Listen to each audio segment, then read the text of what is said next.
उसका बुरा होते कैसे देख सकती थी तुम? लेकिन बस। अल्लाह इसके नसीब भी अच्छे करे। हाँ, बहुत प्यारी लग रही है हमारी मिरा। ये भी मेरी बेटी है।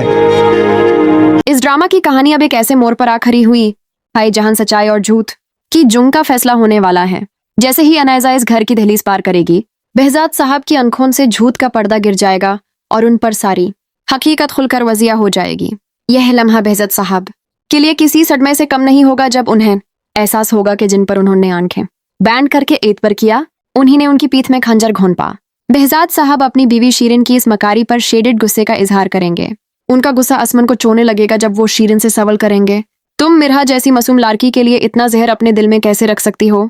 वो सिर्फ इस घर की सदस्य नहीं बल्कि मेरी बेटी है, और तुमने उस पर वो इल्जामात लगाए जो उसने कभी ख्वाब में भी नहीं सोचे होंगे।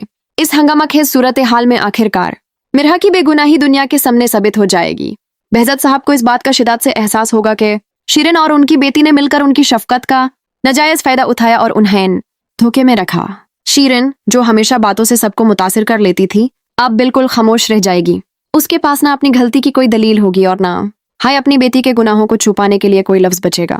behzad साहब अब पछतावे की आग में जाल रहे होंगे और उनका वाहिद मकसद मिरहा को उसका खोया हुआ मकाम और इज्जत वापस दिलाना होगा।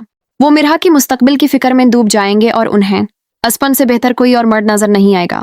अपने गुनाहों का कफरा अदा करने के लिए behzad साहब असपंड के सामने हद तक जोर देंगे कि वो उनकी मासूम बेटी का सहारा बने। असपंड, जो हमेशा से अपने ममू का एहतराम करता आया है, उनकी ये इल्तिजा ताल नहीं पाएगा। यहाँ से एक नए रिश्ते का आगाज होगा और मिरहा का निकाह असपंड से हो जाएगा। लेकिन कहानी अभी खत्म नहीं हुई, क्योंकि जैसे ही ये निकाह मुकम्मल होगा, अनायजा की वापसी इस कहानी में एक नया तूफान खड़ा कर देगी।